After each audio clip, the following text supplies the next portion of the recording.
নমস্কার আমার প্রিয় সকল বন্ধুরা, কেমন আছো সবাই? আশা করছি যে যেখান থেকে আমার এই ভিডিওটি দেখছো সবাই ভালো আছো এবং সুস্থ আছো। সবাইকে জানাই শুভ সকাল। সকাল সকাল ঘুম থেকে উঠে পড়েছি, উঠেই সংসারের সমস্ত কাজবাজ করতে শুরু করে দিলাম। আর আজকে শরীরটা অনেক বেশি খারাপ ছিল, সেই শরীর খারাপ অবস্থায় তার সত্ত্বেও সংসারের সমস্ত কাজবাজগুলো নিজের হাতে করতে হচ্ছে।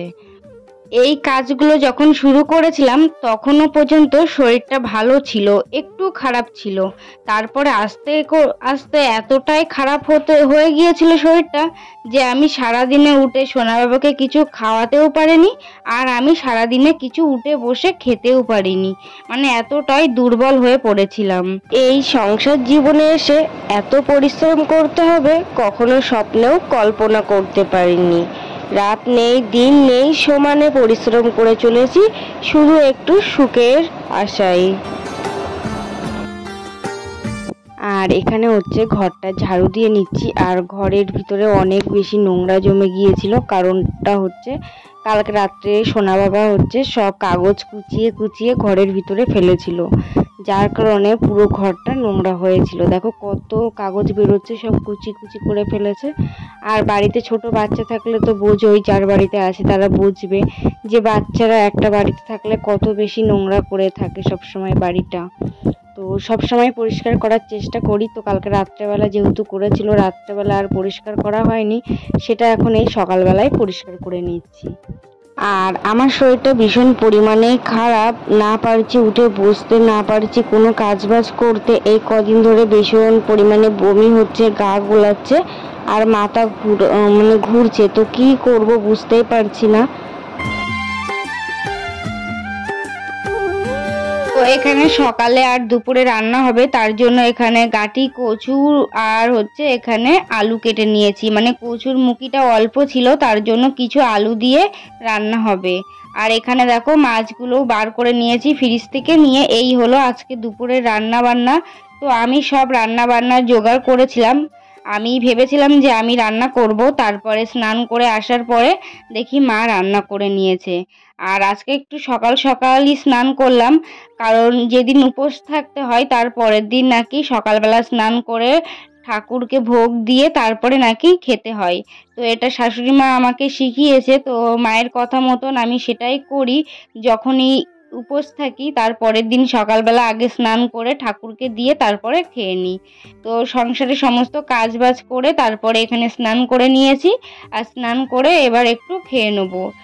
তো আমার রান্না করা লাগেনি, যেটা আর কি মা রান্না করেছিল। সত্যি এমন একটা শাশুড়ি মা ভাগ্য করে পাওয়া যায়। তো আমার মতন শাশুড়ি মা হয়তো কারণ নেই, খুব কমই আছে, হাজারে হয়তো একটা কি দুটো মিলবে।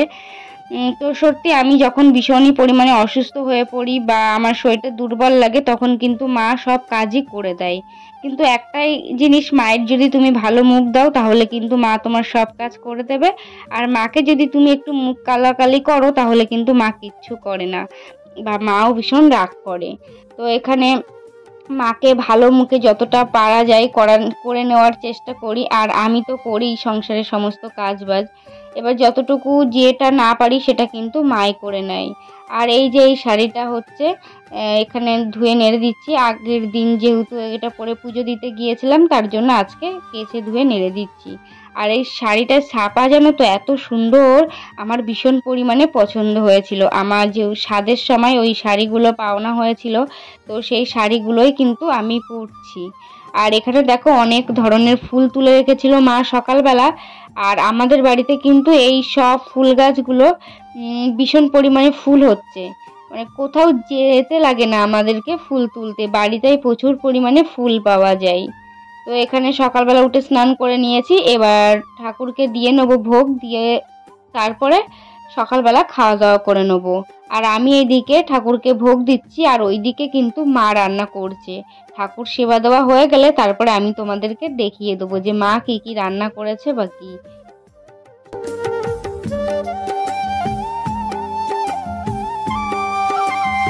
সারাদিনে এই কঠোর পরিশ্রম করে যাচ্ছি শুধু ভালো কিছুর আশায়। জানি না কবে সেই ভালো দিনগুলো আমার জীবনে আসবে। আশা করছি খুব তাড়াতাড়ি ভগবান আমাকে সেই ভালো দিনগুলো দেখাবে। খারাপ দিন আসলে ভালো দিনগুলো দিয়ে থাকে। তো এখন প্রচুর পরিমাণে খারাপ সময় কাটছে আমাদের। তো ভালো দিনের অপেক্ষায় আছি আমরা সবাই। ভগবান সবার মঙ্গল করুক। তো আর আমি ইউটিউব জগতে না আসলে বুঝতেই পারতাম না আমার এত ভালোবাসার মানুষ আছে।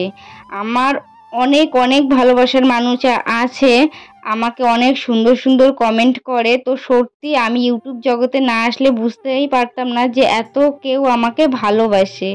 তো আমি এই কথাগুলো যখন দিন শেষে যখন এই মেসেজগুলো পড়ি না, তখন মন থেকে খুব আনন্দিত হই। এত কেউ আমাকে ভালোবাসবে আমি সেটা কল্পনাও করতে পারিনি। আর এইদিকে দেখো মা রান্না বসিয়ে দিয়েছে, ওইদিকে রান্না প্রায় হয়ে গিয়েছে। আর মা আমাকে বলছিল যে ভাত হয়ে গিয়েছে, ভাতটা খেয়ে নাও, আমি মাছ ভেজে দেবো কি এরকম বলছিল। তো মা ওইদিকে রান্নাটা করছে আর আমাকে এদিকে দেখো ভাত বেড়ে দিয়েছে। তো ভাত বেড়ে দেওয়া এরকম কিন্তু একটা শাশুড়ি খুব কমই দেখতে পাবে, আমি বারবার করে বলছি আমাকে ভাত বেড়ে দেয়। তো এখানে দেখো ভাত বেড়ে দিয়েছে। আর এখানে মা সেই রেঁধেছিল গাটি কচু, আলু এবং কিছু ডাঁটা আর মাছ দিয়ে একসাথে রান্না করেছিল। তো মায়ের হাতে রান্না সত্যি খুবই অসাধারণ একটা স্বাদ আছে। তো ভীষণই ভালো লাগে। আর সবসময় একঘেয়েমি নিজের হাতে রান্না খেতে বলো তো কার ভালো লাগে? যখন কেউ রান্না করে দেয় না তখন সেটা কিন্তু অমৃতর মতন লাগে। তো মা আমাকে মাঝে সাঝে রান্না করে যখন আমি পেরে উঠি না বা কাজে ব্যস্ত থাকি, তখন কিন্তু মা রান্না বান্নাগুলো করে দেয়। আর হ্যাঁ, একটা কথা, আমি আগে মায়ের সামনে জানো তো ভিডিও করতে পারতাম না, খুব লজ্জা লাগতো বা ভয় কাজ করতো। কিন্তু এখন আস্তে আস্তে অভ্যাস হয়ে গিয়েছে, মায়ের সামনে এখন ভিডিও করতে শুরু করেছি। তো মা কিছু বলে না, আগে ভয় পেতাম যে মা কিছু বলবে কি, সেই কারণে কিন্তু আমি ভিডিও করতাম না মায়ের সামনে। তো ভাতটা খেয়ে তারপরে এখানে চলে এসেছি বিছানা তুলতে, কারণ এই কাজটা তো করতেই হবে। আর এই কাজটা তো মা করে দেবেই না কখনো, তো এই কাজটা আমাকে নিজেকেই করতে হবে। আর মুখটা কতটাই ভার ছিল দেখলে যখন ওই কাজগুলো করছিলাম। আর এখানে দুদিন ধরে জামা কাপড় জমে গিয়েছে এত পরিমাণে।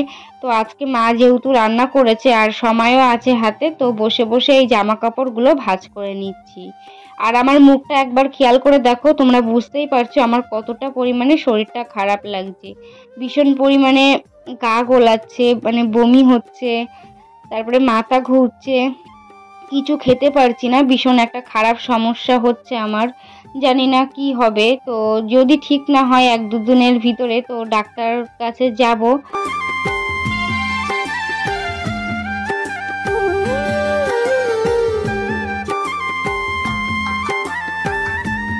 আর একটু ইচ্ছা করছে না জানো তো ঘর বাড়িগুলো পরিষ্কার পরিচ্ছন্ন করে রাখি।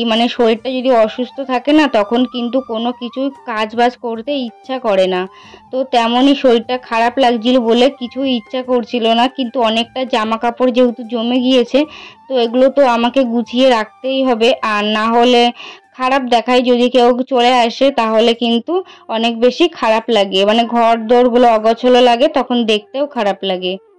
তার জন্য যত কষ্টই হোক ঘর বাড়িগুলো পরিষ্কার করে রাখার চেষ্টা করি সব সময়। জানি না কতটা পারি, কিন্তু যতটুকু পারি ততটুকুই করার চেষ্টা করি।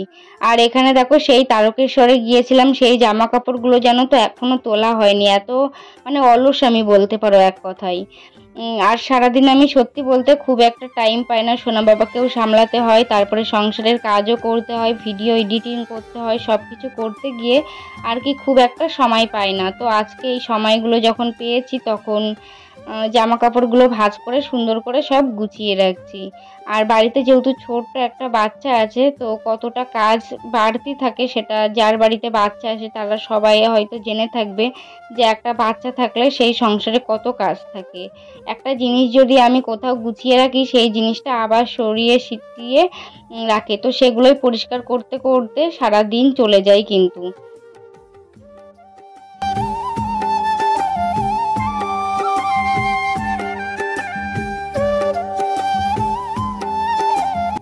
আর এখানে সব জামা কাপড়গুলো ভাঁজ করা হয়ে গিয়েছে। তারপরে দেখো আমি এখানে শুয়ে পড়েছিলাম, আর মা দেখি তরমুজ কেটে এনে দিয়েছে আমাকে। এনে তারপরে বলল যে খেয়ে নাও মা। তো আমিও খেয়ে নিলাম, মায়ের কথা মতন তরমুজ কেটে এনেছে। আর এখানে সোনা বাবা আমাকে বলছিল যে আমার দিদি এনেছে, আমি খাবো, তুমি কেন খাচ্ছ? তো আমি বললাম তোর দিদি আমার মা আমার দিয়েছে। তো তাই নিয়েই ও আমার সাথে ঝগড়া করছিল, আর ও দিদিকে ডাকছিল যে মা সব খেয়ে নিচ্ছে আমার তরমুজ। তো এটাই আর কি। তো সত্যি এমন একটা ভাগ্য করে শাশুড়ি মা পেয়েছি যে আমার ফল কেটে খাটে দিয়ে যাচ্ছে, মানে এত সেবা যত্ন করে আমাকে।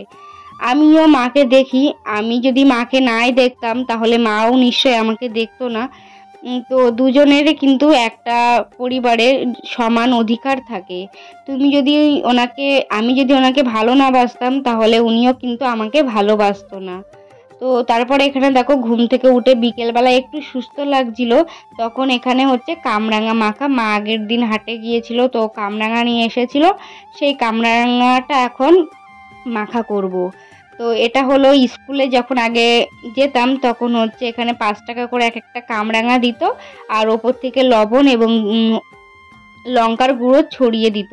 তো সেইভাবেই মাখানোর চেষ্টা করেছিলাম, কিন্তু টেস্ট হয়নি। আর একটা জিনিস, বাড়িতে কাসুন্দি ছিল কিন্তু কাসুন্দি দিতে একদমই ভুলে গিয়েছিলাম। যখন খাওয়া শেষ তখন কাসুন্দির কথা মনে পড়েছে। তো মা, আমি, কাকিমা, ননদ সবাই মিলে এখন খাবো। আর এইদিকে দেখো আমরা ওইদিকে সবাই কামরাঙা মাখা খাচ্ছিলাম, আর সোনা বাবা দেখো সারা গায়ে ধুলো মেখে কি অবস্থা। তো সারা মা আবার দেখাচ্ছিল ঘুরিয়ে ঘুরিয়ে, দেখো পিঠের দিকে কি অবস্থা করেছে।